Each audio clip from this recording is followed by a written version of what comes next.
The night my son-in-law told me I had 30 days to vacate his building, he didn't realize the deed in his safe had my name written above his.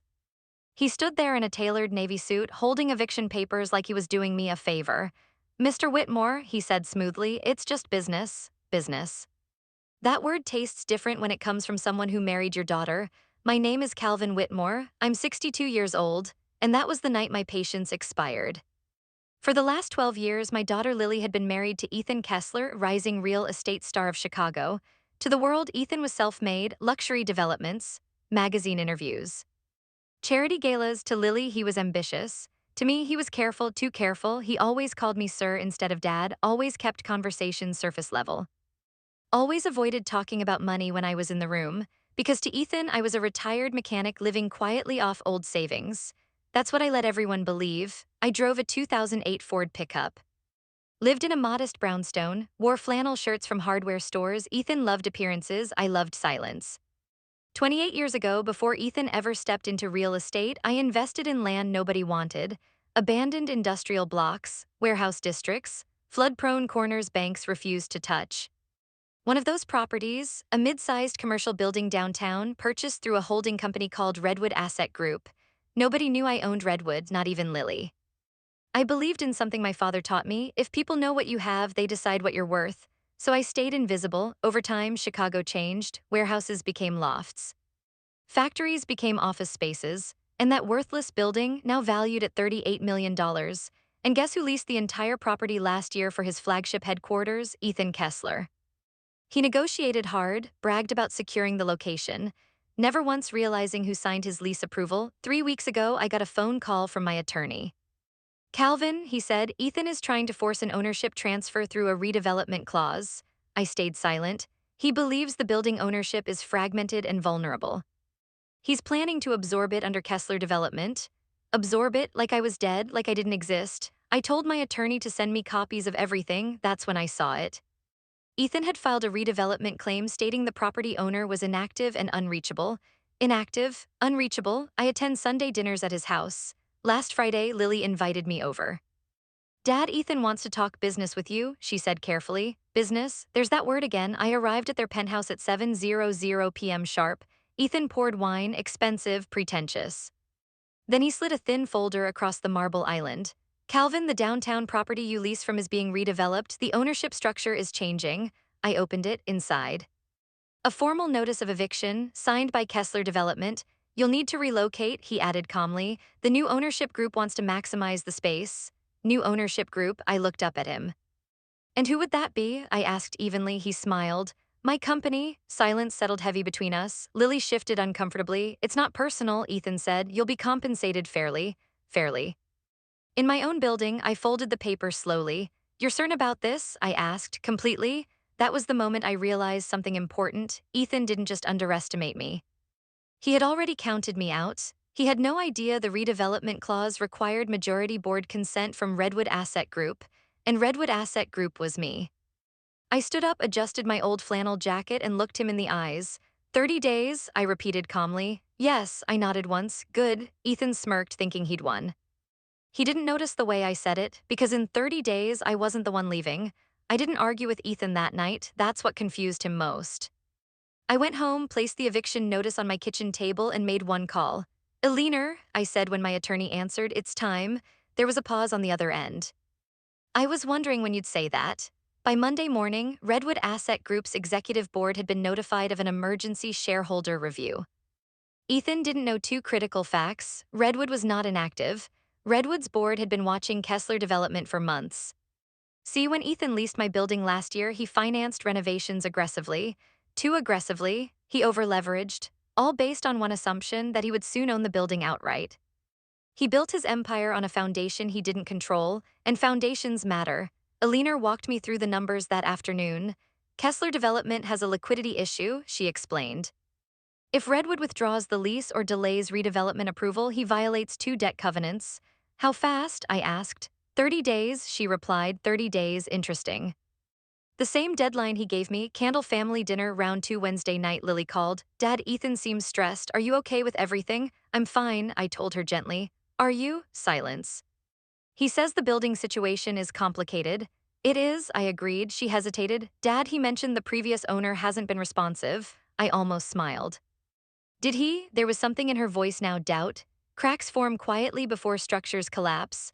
On Friday, Ethan hosted investors in that same glass office overlooking the river.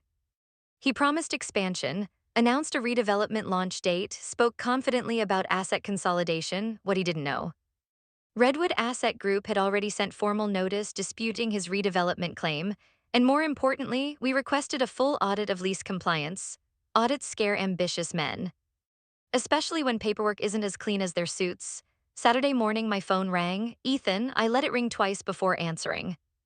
Calvin, he began, voice tight, there seems to be a clerical misunderstanding with the building ownership. Is there? I asked calmly. Yes. The holding company, Redwood Asset Group, is contesting the redevelopment clause. That sounds serious. A pause.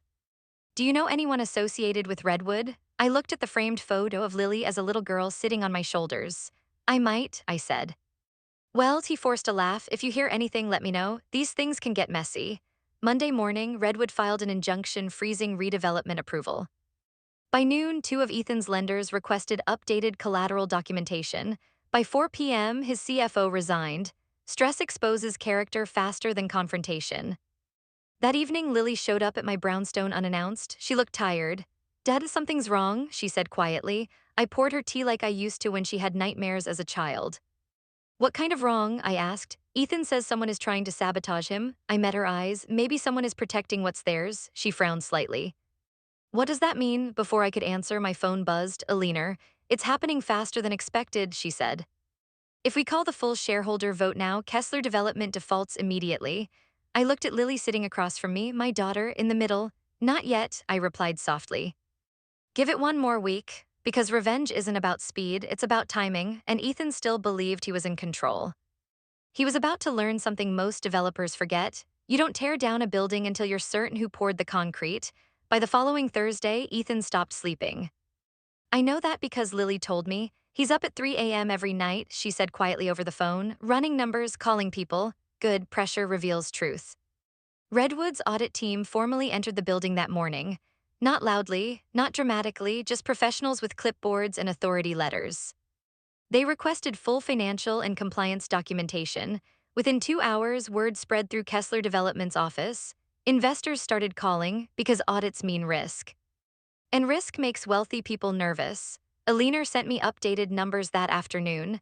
Ethan hadn't just leveraged the building, he'd personally guaranteed 2 bridge loans totaling $12 million. If the redevelopment stalled, which it now officially had, those loans accelerated. Immediate repayment, 30 days, again with that number. That evening, Lily came by again. This time, she wasn't confused, she was suspicious. Dad, she said slowly, Redwood Asset Group, who are they really? I stirred my coffee calmly. Why does it matter? Because Ethan said they've never responded to public inquiries for years. No media presence, no board interviews, nothing. Silence. Then she added quietly, he said whoever owns Redwood must be very powerful. I looked at her carefully. And what do you think? She hesitated. I think someone's been patient. Smart girl. Friday morning, Ethan faced his investors on a video call, confident smile, polished tone until one of them interrupted. Ethan, we've received notice that Redwood Asset Group has frozen redevelopment rights. Care to explain? His jaw tightened. It's temporary, a minor legal clarification. Another investor spoke. Our lenders are nervous. If the property ownership is unstable, we reconsider funding. Reconsider funding, that's the polite way of saying we're pulling out. By the end of the call, 2 minor investors paused capital release.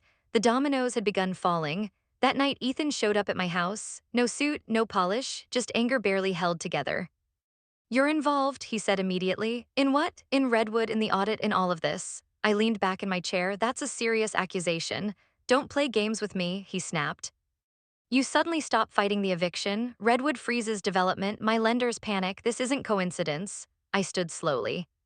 Ethan, you tried to remove me from a building you don't own. He clenched his jaw. You're just a tenant. I let that sit between us.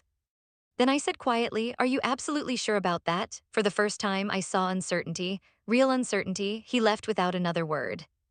Monday morning, Redwood Asset Group issued a formal notice. Emergency shareholder assembly, full ownership disclosure review, mandatory attendance for all primary lessees. Including Kessler Development, the meeting was scheduled for 9 a.m. in the same building Ethan believed he controlled. He still thought he was walking into a negotiation. He was. He was walking into a revelation, and for the first time since this started, he had no idea who he was really fighting. Monday morning arrived cold and sharp. The kind of Chicago morning where the wind cuts through wool coats and pride alike. I arrived at the downtown building at 8:45 a.m., not in my pickup. In a black town car Alina insisted on arranging. Not flashy, just deliberate. Inside the lobby, tenants and executives buzzed nervously.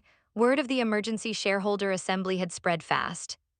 When investors don't understand what's happening, they show up in person. Uncertainty attracts witnesses. Ethan stood near the elevators, phone pressed to his ear, jaw tight.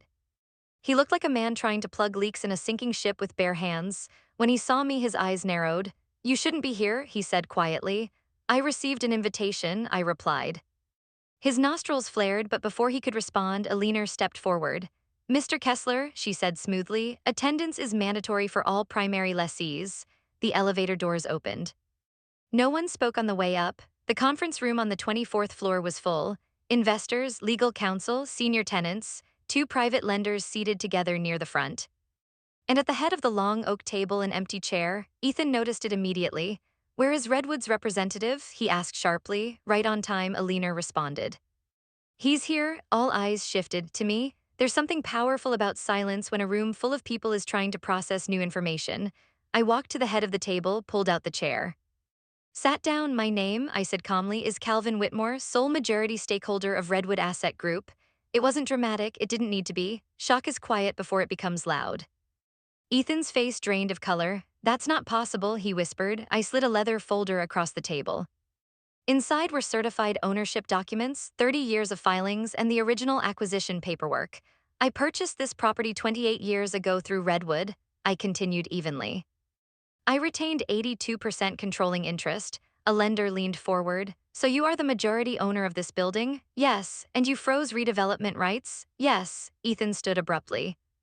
"This is a conflict of interest," he snapped. "He's a tenant." "No," Alina corrected, "he is your landlord." The room shifted, that subtle hum of energy when power changes hands. Alina projected documents onto the screen behind us.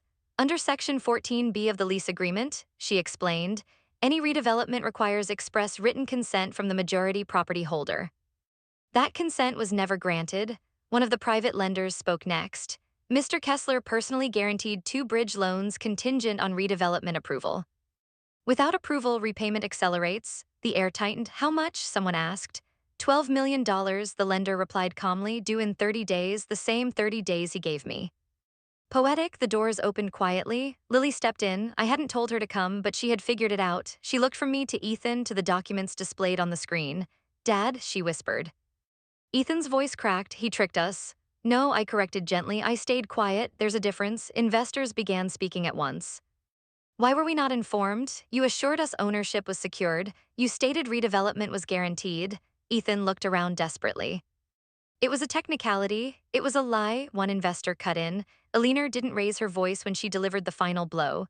"Additionally, we have evidence, Mr. Kessler filed redevelopment intent claiming property ownership as inactive. That statement constitutes material misrepresentation." That word lands heavy in corporate rooms. Misrepresentation. Legal consequences followed. The lenders withdrew immediate capital, 2 investors suspended funding, and the board overseeing shared developments initiated executive review. Ethan's empire wasn't collapsing dramatically, it was being dismantled professionally, which is worse. He turned toward me, eyes wild now. "You did this to destroy me." I met his stare calmly. "No. You did this when you tried to remove me from something you never owned." He laughed bitterly. "All this over a building?" I leaned forward slightly. "No, over respect." Silence again. Different this time, heavy. Lily's eyes filled with tears. "You told me the owner was unreachable," she said to Ethan. He had no answer. Because the unreachable owner had been at Sunday dinners for 12 years, Alina placed one final document on the table. Effective immediately, Redwood Asset Group is terminating lease renewal negotiations pending full financial review, which meant one thing. Ethan's headquarters, the jewel of his portfolio, had no guaranteed future. The meeting adjourned without applause, without shouting, just signatures and consequences. As people filed out, Lily remained standing between us. Her world had shifted, so had his, but mine. Mine had simply stepped into the light, and we weren't finished yet. Because financial damage is one thing, what came next would be personal. The fallout didn't explode overnight, it unraveled. And unraveling is far more painful. Within 48 hours of the shareholder assembly, financial blogs picked up the story. Kessler Development faces ownership dispute. Major redevelopment deal stalls amid legal review. No one mentioned my name. They mentioned Redwood Asset Group, and that was enough. When lenders sense instability, they move quickly. By Wednesday, Ethan's bridge loan was officially accelerated, $12 million. 30 days, investors suspended two pending developments. His credit lines tightened. Suppliers began requesting advance payments. Confidence, once shaken, rarely returns intact. He called me 3 times that week. I didn't answer because there was nothing left to negotiate. He hadn't just tried to remove me from a building, he had tried to erase me. On Friday evening, Lily came to my house again. No makeup, no polish, just my daughter. She sat at my kitchen table, the same table where I used to help her with algebra homework. I didn't know, she said quietly. I know, I replied. She swallowed hard. He told me the property owner was some unreachable investment group. That they were stalling development out of greed. I nodded. Greed looks different depending on who's telling the story. Tears filled her eyes. Dad, he filed those documents without telling me. That hurt her more than the financial collapse, not the money, the deception. Marriage doesn't survive secrets that large. Especially when they're built on ambition instead of honesty. 2 weeks later, she moved out of the penthouse. Not dramatically, just quietly. She took only what she brought into the marriage. Pride works both ways. As the deadline approached, Ethan attempted one last move. He tried to refinance through a private equity firm in New York. But due diligence is thorough when millions are involved. The ownership dispute surfaced immediately. So did the redevelopment misrepresentation filing. The deal collapsed in 48 hours. Without refinancing, repayment was impossible. On the 30th day, default. His name, once featured in glossy business magazines, appeared in something colder. Kessler Development faces insolvency review. There's no glamour in that headline. He came to see me once more. No suit this time, no arrogance, just a man facing consequences. I lost everything, he said quietly. I studied him for a long moment. No, I corrected. You risked everything. He looked tired now. Older, this could have been different. Yes, I agreed, it could have. If he had asked, if he had respected, if he had told the truth. He stared at the floor. You never told anyone who you were. That's true, he looked up. Why, I answered honestly. Because I wanted to know who you were without the money. Silence filled the room. That's the thing about silence, it doesn't lie. Redwood Asset Group restructured the building. We retained ownership, leased space to stable tenants. No grand expansions, no flashy headlines. Just steady growth. Lily finalized her divorce 6 months later. No dramatic courtroom battle, just paperwork. She started working with a nonprofit urban housing initiative. Helping communities instead of displacing them. Funny how perspective changes. People often think revenge is loud. It is. Real revenge is restraint, it's patience. It's letting someone build their own tower and simply removing the ground beneath it. Ethan didn't fall because I attacked him. He fell because he believed power meant ownership. He forgot something simple: you don't control what you don't own. And you don't own what you didn't build. I still drive my old pickup, still live in my brownstone. Still drink coffee at the same diner every Sunday. Because wealth never defined me, character did, and in the end that's what this was really about. It was about one thing: respect. If Ethan had treated me like family instead of an obstacle, none of this would have happened, but he mistook silence for weakness. And silence, when it finally speaks, doesn't shout, it simply wins.